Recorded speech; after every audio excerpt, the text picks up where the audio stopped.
Cronos s'est installé, maître du monde, et donc il a pris épouse. Il voulait faire enfant. Mais Cronos savait bien qu'un fils peut prendre la place de son père. Il avait peur, Cronos. Voilà ce qu'il fit dès la première naissance. C'était celle de Déméter, qui va devenir déesse du blé et de l'été. Il a demandé à voir son enfant. Son épouse la lui a portée. Il a pris sa petite dans ses mains et puis il a demandé à être seul. Une fois seul, Cronos a pris une grande respiration, a ouvert grand la bouche et zac, il l'a avalé. Se disant, l'enfant dans l'estomac du père ne prendra jamais sa place. Il était rassuré, il pouvait continuer de faire enfant, et il en a fait d'autres. Tiens, Poséidon, qui va devenir dieu de la mer, Neptune, eh bien le jour de sa naissance, il a demandé à le voir, son épouse le lui a porté, il l'a pris dans ses mains, seul, il a pris une grande respiration, il a ouvert grand la bouche et zoup, Poséidon dans l'estomac du père, et il les a tous avalés. Hestia qui va devenir déesse du foyer, et puis Héra qui va épouser Zeus, la belle Junon. Il les a tous avalés, Hadès aussi, dans l'estomac du père. Il ne leur faisait pas mal, il ne les mordait pas, il les gobait en quelque sorte. Mais il était rassuré, il les a tous avalés jusqu'au dernier, Zeus. Ah oui, seulement celui-là, il ne l'a pas avalé. Parce que ce jour-là, le jour de la naissance de Zeus, la mère a dit maintenant ça suffit. Celui-là prendra la place de son père.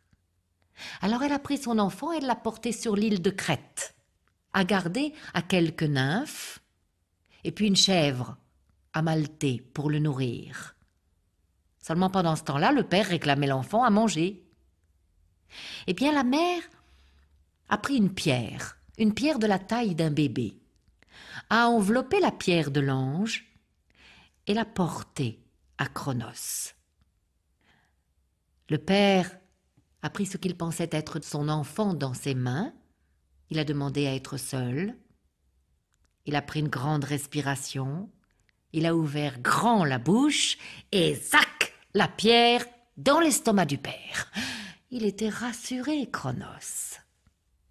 Et pendant ce temps-là, Zeus a grandi sur l'île de Crète.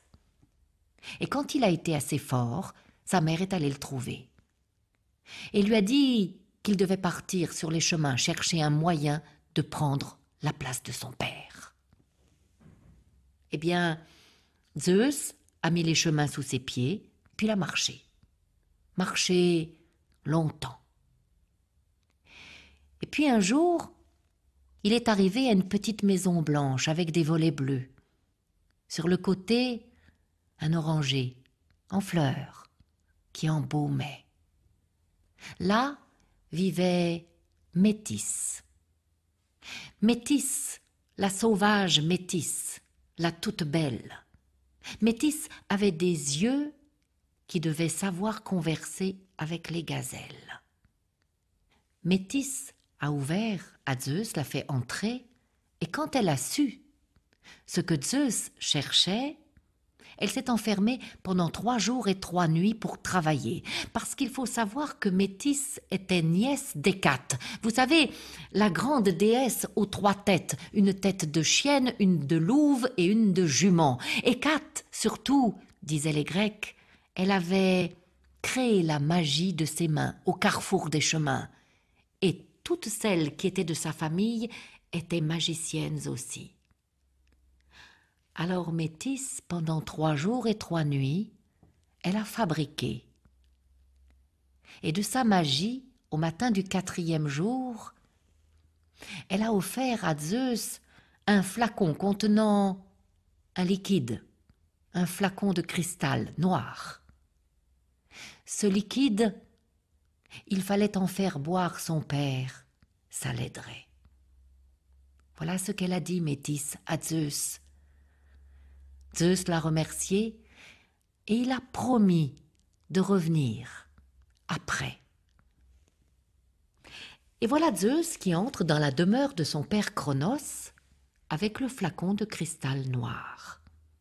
Il observe et il s'aperçoit que Cronos, le maître, n'avait aucun échanson, pas de serviteur aux boissons. Alors, il se propose et il devient l'échanson de son père. Personne ne l'avait reconnu puisque personne ne le connaissait. Et c'est ainsi que pendant une semaine, Zeus a appris à servir son père à boire matin, midi et soir. Le soir, avant d'aller dormir, Cronos buvait une tisane, faite avec du miel, du lait et quelques fleurs d'hysope. Les Grecs l'appelaient la tisane des dieux. Il fallait la mettre dans une coupe en vermeil. Pour prendre la coupe, il y avait une anse en forme de tête de lion, l'autre en forme de tête de sanglier. Et chaque soir, Zeus portait cette tisane à son père Cronos. Seulement le 7e soir, Zeus a fait la tisane. Un peu de miel, du lait, quelques fleurs d'hysope et quelques gouttes contenues dans le flacon de cristal noir. Le tout dans la coupe de vermeil. Il l'a porté à Cronos. Tête de lion, tête de sanglier. Cronos a bu, jusqu'à la lie. Mais au moment où il a avalé la dernière goutte, instantanément, Cronos a vomi. Il a d'abord vomi une pierre enveloppée de l'ange. Bon, mais après, il a vomi Poséidon, celui qui va devenir dieu de la mer, qui était grand et fort, qui avait bien grandi dans l'estomac de son père, et puis Déméter, et puis Hestia, et puis Héra, et puis tous les frères et toutes les sœurs de Zeus. Cronos les a vomis. Alors bien sûr, ces enfants-là, ils se sont réjouis de se retrouver à l'air libre, ils se sont embrassés, ils ont fait la connaissance du petit dernier qu'ils ne connaissaient pas. Et ainsi, ils étaient plus heureux qu'heureux. Mais Cronos, non. Cronos avait bien compris que si ses enfants étaient là, grands et forts, c'était pour prendre sa place. Cronos a eu peur. Il est allé chercher tous ses frères, les autres titans. Et ce jour-là, les titans ont déclaré la guerre aux dieux. Une guerre terrible qui a duré 10 ans. Oui, comment savoir lequel entre un dieu et un titan est le plus fort? Pendant 10 ans, les uns ont fait reculer les autres, puis les autres ont fait reculer les uns. Ce qui fait qu'au bout de 10 ans, Zeus a dit maintenant, ça suffit. Faut trouver un autre moyen. Il faut savoir que même les dieux connaissaient ces histoires. Zeus savait bien que le grand-père, Ouranos, avait remis ses enfants dans la terre. Tiens, il savait qu'il avait 3 vieux oncles, des n'a qu'un œil, qui étaient dans la terre. Il est allé les chercher, les 3 cyclopes. Seulement, quand les cyclopes ont été ensevelis par leur père, Cronos n'était pas encore né. Cronos n'avait pas créé la lumière. Les cyclopes n'avaient jamais vu que les ténèbres, plus noires que noires. Alors quand ils sont sortis de terre, ils ont été éblouis, émerveillés, tellement heureux qu'ils ont voulu remercier les dieux en leur faisant cadeau. Ils ont offert à Poséidon le trident, dont il ne se séparera jamais, le grand Neptune. Ils ont offert à Hadès, qui va devenir dieu des enfers. Ils lui ont offert un casque. Lorsqu'on mettait ce casque, on devenait invisible. Et pour Zeus, les cyclopes ont forgé. Ils ont forgé la foudre avec le tonnerre et puis les éclairs. Et lui ont donné. On s'en séparera jamais plus non plus. Et voilà, c'est avec ces 3 cadeaux que les 3 frères ont livré le dernier assaut. La demeure des titans était grande. Elle avait 3 issues. Par la porte du levant est entré Hadès. Il avait mis le casque, il était invisible. Il a traversé toute la demeure des titans, ni vu ni connu embrouille, il leur a volé toutes leurs armes. Les titans étaient désarmés. Pendant ce temps-là, par la porte d'en face, la porte du couchant, entrait Poséidon avec son trident, qui s'est mis à chamailler les titans, histoire de détourner leur attention. Alors par la porte d'Autan entrait Zeus, avec la foudre. Mais il était précédé par le dieu Bouc, le dieu Pan, avec une gueule et des sabots de bouc. Le dieu Pan, lorsqu'il criait, son cri était capable de mettre en panique une armée entière. C'est pour ça qu'il était là. Il est entré devant Zeus et il a poussé un cri, ou plutôt un soupçon de cri. Ça a suffi. Instantanément, on a entendu les mâchoires des titans claquer de peur. On a vu leurs genoux s'entrechoquer de peur. C'était fini. Les titans reculaient. Les titans étaient vaincus. Bien sûr, Zeus est entré avec la foudre à la main, mais il n'a même pas eu besoin de foudroyer. C'était fini. Les titans sont partis. Ils étaient chassés et les dieux ont pris leur place. Ah oui, seulement, il y avait 3 frères et 3 territoires. Les 3 frères étaient Zeus, Hadès et Poséidon. Les territoires, la mer, la terre sous la terre, les enfers, et le ciel, dans le ciel, le mont Olympe. Et comment faire pour se répartir ces terres? Eh bien, ils ont décidé de s'en remettre au hasard pour ne pas se chamailler. Ils les ont joués au dé. Il était convenu que pendant toute une journée, du lever au coucher du soleil, ils lançaient les dés, et lorsque le soleil se coucherait, celui qui aurait gagné choisirait le premier. Eh bien, quand le soleil s'est couché, c'est Hadès qui avait gagné. Oui, Hadès, il savait très bien ce qu'il souhaitait. Hadès détestait la lumière et la chaleur. Il préférait l'ombre et le frais, alors il a pris la terre et sous la terre les enfers. Le second, ce fut Zeus. Lui, il aimait le ciel et les hauteurs. Il a choisi le ciel avec le mont Olympe. Il faut savoir que le mont Olympe était plus haut que haut. Les Grecs racontaient que lorsqu'on lançait du mont Olympe une enclume, celle-ci mettait 9 jours et 9 nuits pour atteindre le sol. Imaginez sa hauteur. Alors il ne restait plus au pauvre Poséidon que la mer. Oui, pauvre Poséidon, les Grecs disaient qu'il n'aimait pas la mer. Même certains Grecs insinuaient qu'il n'avait pas le pied marin. En tous les cas, ce qui est certain, c'est que c'est depuis ce moment-là, par dépit, colère, qu'il y eut des tempêtes sur la mer. Ma foi. Voilà. Zeus était dieu des dieux, maître du monde. Alors, il devait prendre épouse, il savait très bien laquelle de ses sœurs il préférait. C'était Héra. Héra aux bras blancs, Héra aux yeux de vache. Eh bien, il fallait la séduire. Ce qu'il fit, comme il fit pour toutes les autres, car il y en eut beaucoup après. Il se transforma pour la séduire.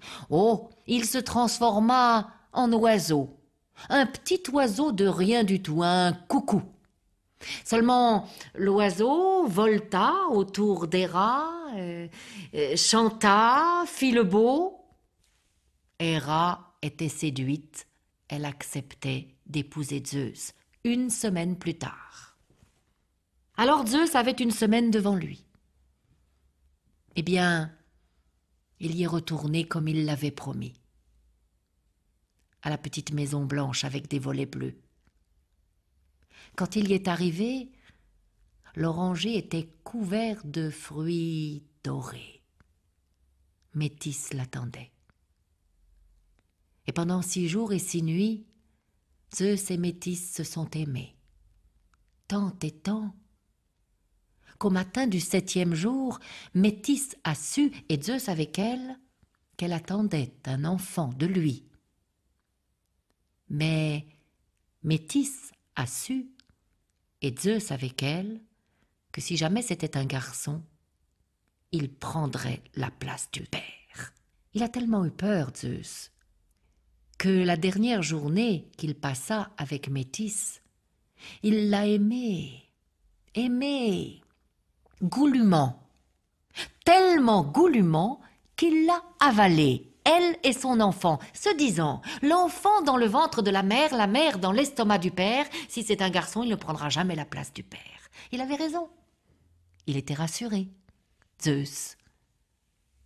Et c'est ainsi qu'il est reparti vers l'Olympe pour épouser Héra. Les noces furent somptueuses. Gaïa la terre a offert en cadeau 3 pommes d'or qu'Héra a placées au cœur du jardin des Hespérides. Et puis Héra et Zeus se sont aimés. Héra, un peu plus tard, a mis au monde un garçon, un beau petit gars. Il avait des yeux malicieux, il avait l'air fougueux, il avait des belles boucles toutes noires, presque bleutées, couleur de la pensée. Ils l'ont appelé Arès. Il deviendra dieu de la guerre, Mars. Ils se sont encore aimés, Héra et Zeus. Et un peu plus tard, Héra a mis au monde un 2e garçon. Moche. Enfin, Héra l'a trouvé vilain. Tellement que le jour de la naissance de cet enfant, elle l'a pris par un pied, nu. Elle est montée tout en haut du mont Olympe et de là, elle l'a jeté. Alors peut-être qu'il n'était pas très joli au moment de la naissance, mais quand il est arrivé en bas, il était tout cassé, tout crabouillé. D'ailleurs, il en est resté boiteux. Le divin boiteux, Héphaïstos. Il deviendra forgeron, le grand forgeron de l'Olympe, le divin boiteux Vulcain. Et il se souviendra de cette chute. Les Grecs disaient que, même tout petits, les enfants pouvaient se souvenir d'une telle douleur. Alors, un jour, il a forgé, Héphaïstos, un cadeau pour sa mère.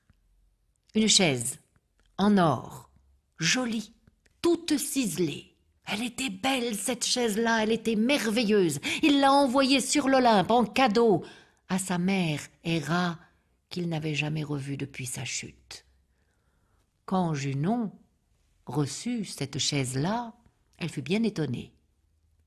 Mais la chaise était jolie, elle la plaça, elle s'assit dessus, elle l'essaya, elle était confortable, tout était bien, sauf que lorsqu'elle voulut se lever, elle n'a pas pu. Elle était collée à la chaise. Alors bien sûr, Héra a appelé tous les dieux, toutes les déesses de l'Olympe pour l'aider. Personne n'y est arrivé. Alors le temps a passé et Héra au bras blanc est restée collée longtemps. Jusqu'au jour où enfin Héphaïstos a décidé de venir la délivrer. Ce jour-là, il est arrivé sur l'Olympe, son père était là, il a tendu la main à sa mère et elle s'est levée. Son père eut envie de le remercier. Il lui fit un cadeau merveilleux. Il lui donna la plus belle des plus belles. Aphrodite, oui. C'est ainsi que le divin boiteux épousa Vénus, déesse de la beauté et de l'amour, et qu'ils furent très heureux, même si Aphrodite parfois était un peu regardée de près par d'autres dieux. Tiens, le frère d'Héphaïstos. Oui, mais ça c'est une autre histoire. En tous les cas, voilà, le divin boiteux venait d'épouser la déesse de l'amour. Un peu plus tard, Zeus sentit mal à la tête. Une sorte de migraine qui enflait, qui gonflait, qui grondait. Il avait l'impression que sa tête allait exploser. Ça, il a compris. À ce moment-là, il a fait appeler son fils, forgeron. Et il lui a demandé, avec sa hache de forgeron, de lui frapper sur le crâne, juste un tout petit peu, histoire de faire une toute petite ouverture. Et il avait raison, Zeus le très sage, parce que par cette ouverture-là, elle est née. Elle est née, la belle Athéna. Athéna aux yeux pères, celle qui va devenir déesse de la sagesse. Athéna, fille de Zeus le très sage et de Métis qui l'avait avalée. Seulement, bien sûr, pour naître, elle a mis très longtemps, parce qu'il a d'abord fallu naître du ventre de sa mère, dans l'estomac de son père, et puis ensuite chercher une issue dans le corps de son père pour naître par sa tête. Alors quand elle est née, Athéna, elle est née toute grande, toute habillée, casquée et tenant une lance à la main. Athéna, déesse de la sagesse, enfant de Zeus et de Métis, l'intelligence. Voilà, tous les enfants de l'Olympe de Zeus sont là. Oui, il en aura beaucoup d'autres.